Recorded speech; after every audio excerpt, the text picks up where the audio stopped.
السلام عليكم ورحمة الله وبركاته. مرحبا بكم معنا من جديد في شهوات صفية. اليوم ان شاء الله غادي نشارك معكم شباكية اقتصادية اللي كتجي هشيشة وبنينة بزاف، كتذوب في الفم وكتعلق ومقومة، يعني اقتصادية. اش غادي نقول لكم، فيها كيلو وربع ديال الطحين، يعني كيلو وربعة. عندي معلقة ونص ديال حبة حلاوة، جوج معالق ديال النافع مطحون، كلشي هادشي راه طحنتو وغربلتو، معلقه ديال القرفه، اصفر بيضه، دويمه الزعفران، عندي الجنجله مطحون الا ما عندكمش طحانه اللي كطحن مزيان غربلوه، عندي كاس ديال بين الزيت العود وزيت المائده، عندي 4 كاس ديال الخل، عندي الزبده مذوبه حتى تحيد منها الحليب، كطيبوها حتى كيتحيد منها الحليب، وعندي كيس ديال الخميره ديال العجين، الخميره ديال الحلوه، وعندي قبيصه ديال الخميره ديال العجين، غير شويه واخا بارد الحال راه ضروري كنديرو شويه باش تهش لينا. هاد الدويمه ديال الزعفران حتى هي، اللي عندوش الزعفران شعره يديرو. كما قلت لكم انا اليوم قصدت ندير لكم شباكيه اقتصاديه، داكشي باش درت هادشي كلشي اقتصادي. هاد التوابل ديال الشباكيه، يعني النافع وحبه حلاوه، درتهم بالزيت باش يعطيونا نسمه زوينه. القرفه درت غير معلقه كبيره، ما درتش ولا معلقه ونص ولا جوج معالق. الجنجله كما قلت لكم مطحون، الا ما عندكمش الطحانه اللي كطحنوا مزيان غربلوه بالغربال الرقيق. عندي كاس عامر، يعني كتعبروا كاس هو خضر وكطحنوا.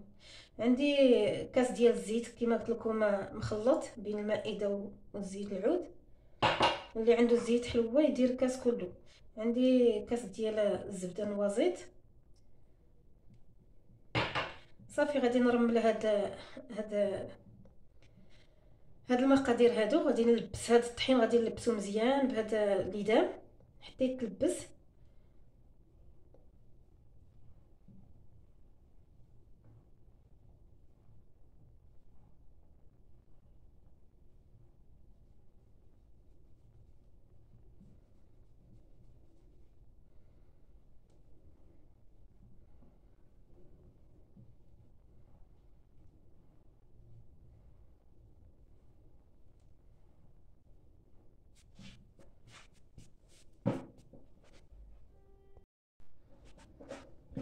صافي ملي رملت هاد المقادير هكا، دخل فيهم الليدام مزيان. يعني انا هاد المرحله هادي كنديرها ملي كنعجن لي كوموند، كندير 2 عجنات ولا 3 ولا 4، كل وحده كنعزلها بوحدها ونحطهم كيباتوا. لا غد لي عاد كنخلطهم، عاد كنعجنهم. دابا بحكم التصوير غادي نعجنها نيت دابا، ولكن ان شاء الله راه غادي تجي زوينه.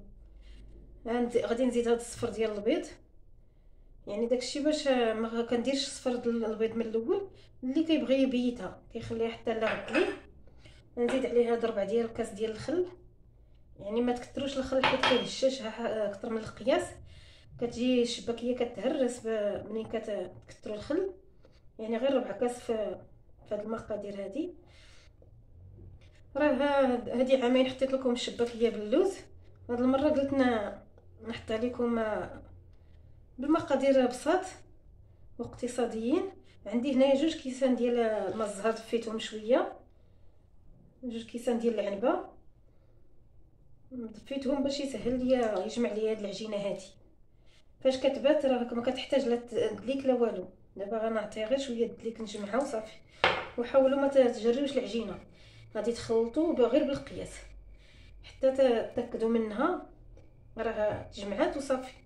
غير تحاولوا تجمعوها وصافي. العجينه ديالي هي بعد ما جمعتها، راك جمعتها وقاصحه، راه نتوما كتشوفوا راه العجينه ديالها قاصحه. البنات اللي يلاه كيبداو كيصايبوا الشباكيه اللهم يصايبوها قاصحه، حيت كتعذب في التشكيل ديالها. صافي غادي نقسمها غير كويرات بحال هكا، نقسمها صغيره ما نكبرهاش باش نتحكم فيها ملي نكون غندوزها في الماكينه غير بحال هكا. صافي غادي نحاول نعطيها الشكل، نكورها وندخلوها من البلاستيكه. هي وحده كورتها غادي ندخلها على هاد البلاستيكه هادي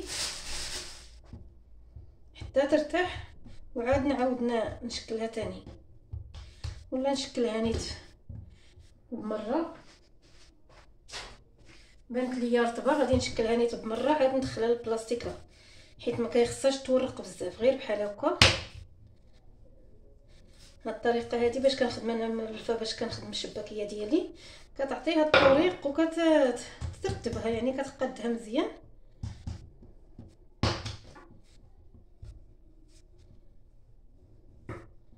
ناري على الشكل مسمنه. هانتوما كتشوفوا راه باقي قاصحه حيت ما خليتهاش ترتاح مره ثانيه. قلت اللهم خدامه خدامه، اللهم انا نحيد عليا دقه واحده لا ندخلها للبلاستيكه ونعاود ثاني نبدا نورق فيها.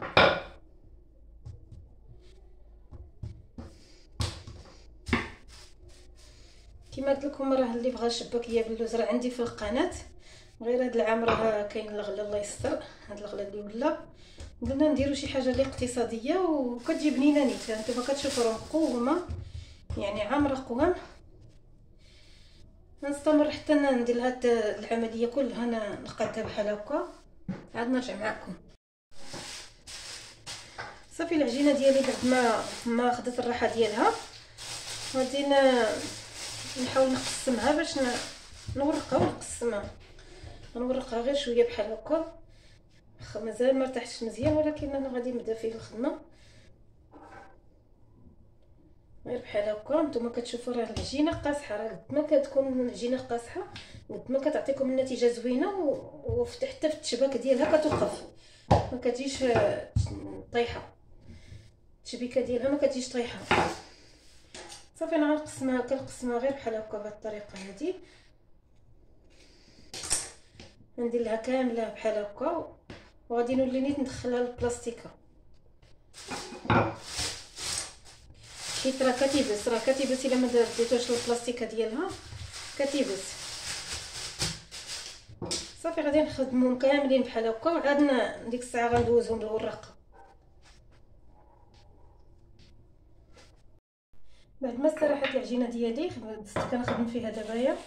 انا سرحتها في الوراقه كما قلت لكم. هاد الوراقه راه كتساعدنا في التسراح ديال الشباكيه وكتعطينا كميه كثيره دغيا. اللي بغى يورقها غير بالمدلك راه يقدر يورقها، غير يورقها رقيق ويخدم بها. ولكن هاد الوراقه راه كتجيبها قد غير اللي ما عندوش وصافي. انا كنزيد شويه بالمدلك حيت ما كنخرج غير في رقم 3، كنزيد شويه بالمدلك باش تقاد. صافي كنخدم، غادي نخدم لكم بهذا الجراره هذه اللي ولات دابا. انا كنت فايتها شريت هاد الجراره هذه، ولكن ما صدقاتش ليا، كانت صغيره كتخرج ليا شباكيه صغيره، وكانت داك الايد كيعكلها ما كيخلينيش تراسي ليا مزيان. دابا هاد الفكره هذه باش نحيدوا ليها اليد زوينه، مساعداني. واخا هي كتعطي بزاف ديال التعاويد، داكشي اللي كيفكرنا حنايا اللي كنخدموا الكميه كثيره، ولكن كتساعد. هانتوما كتشوفوا راه دغيا كتخدمي الكميه كثيره. سمحوا لي كنت انا كيسحب عند بالي راه كنصور ساعه، راه عندي ستوكاج في التليفون تقطعت التصوير وانا خدامه كيسحب كنهضر مع راسي، يعني صحاب اللي كنصور وخدامه. كما قلت لكم ها هي الشباكيه ديال هذيك القطعه، واخا كتجيبها صغيره ولكن كتجيبها مقاده ومرتبه، يعني الشباكيه ديالها يعني كيجيو قد ماشي وحده كبيره وحده صغيره. صافي هذه هي التشبيكه ديالي اللي باش خدامه انا، ما هذه هي اللي كنعرف، ما كنعرفش شي وحده اخرى. تمشي ليا يدي ليها نيت نيشان وسهله ماشي صعيبه. نتوما كتشوفوا كي كندير، كنهز وحده ونطلق وحده، في الاخر كنقسمها غير بحال هكا كنقلبها في يدي. كنشد هذا الريوس ونزير عليهم باش ما يطلقش لينا في الزيت. وانتم التشبيكه ديالها راه واقفه وورده زوينه، حيت هادشي مناش من العجينه اللي قاصحه. العجينه اللي ما كانتش مطلقه، كون كانت مطلقه ما غاديش نقدو نخدموا فيها تجي التشبيكه ديالها واقفه بحال هكا. اللي بغات تزيد شويه ديري شويه د العجينه باش تخرج ليها شباكيه كبيره، كتجرها غير شويه كتلعبي بها كيما بغيتي، والتشنتيف ديال هاد الجره كتبان.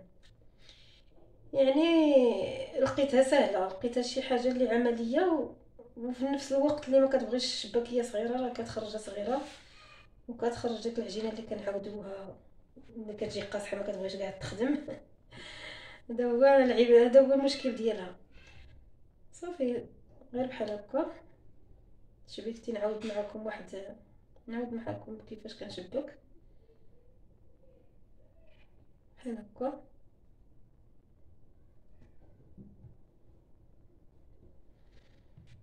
وكنخليوها يعني الا الشباكيه خفتو منها يخسر ليها الشكل ديالها في القلي، خليوها تيبس.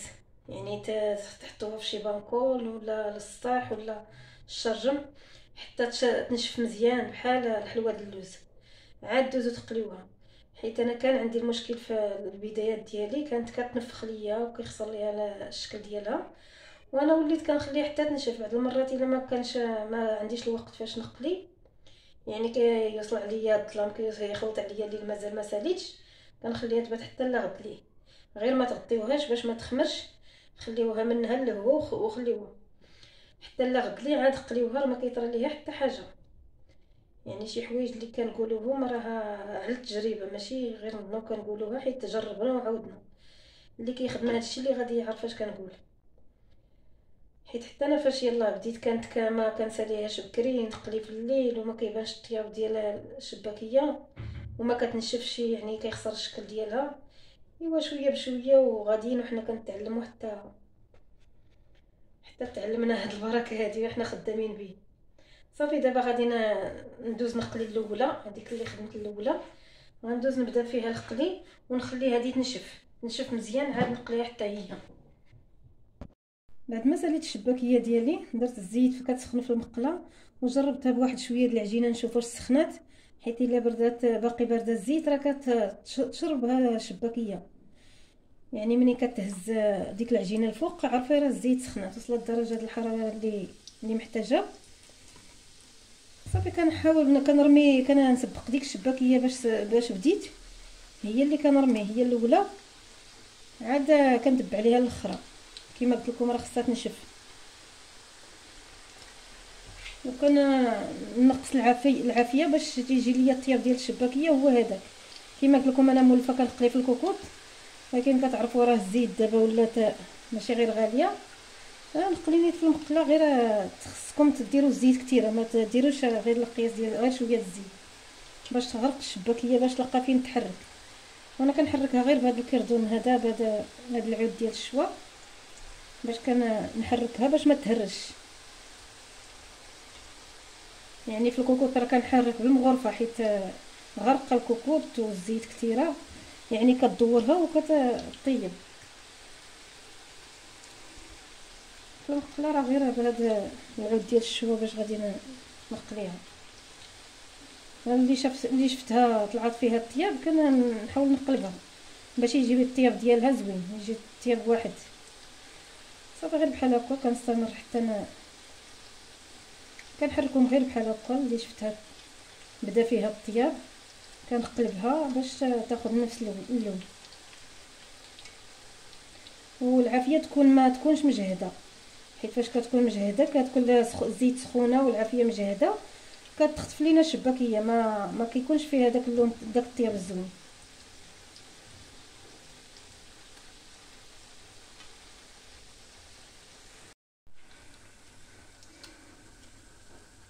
نتوما كتشوفوا دابا راه بدا اللون كيدخلها، يعني ما خصنيش نطيبها حتى تحرق، غير تبان ليا بدات كتحمر صافي نبدا نحاول نحيدها.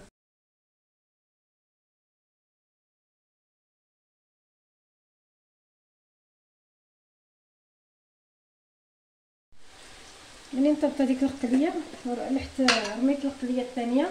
انا هذه هي الطريقه اللي كندير العسل، يعني كندير العسل في هذه الطاوه هذه. وفاش كنحط الشباكيه كنحاول نخوي العسل الاخر بالغراف، يعني يكون بارد باش تشرب لينا الشباكيه العسل مزيان. وما كنخويش بزاف من الاول، يعني فين ما حطيت شي قليه كنزيد عليها العسل بهذه الطريقه هذه باش العسل تكون بارده والشباكيه سخونه ويتشربها مزيان ويدخل فيها مزيان. صافي غادي نستمر بحال هكا.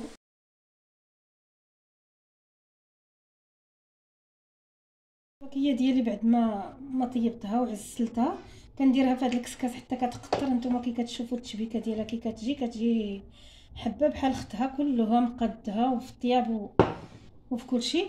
دابا غادي نصطفى غير في هذا الطبسيل هذا ونبدا ندرج الجنجلان، حيت ما كنديروش انا من الاول، ما كنديروش في الكسكاس حتى كنديرها في الطبسيل. عاد كناخذ شويه الجنجلان وكندير كل وحده شويه في الوسط وصافي.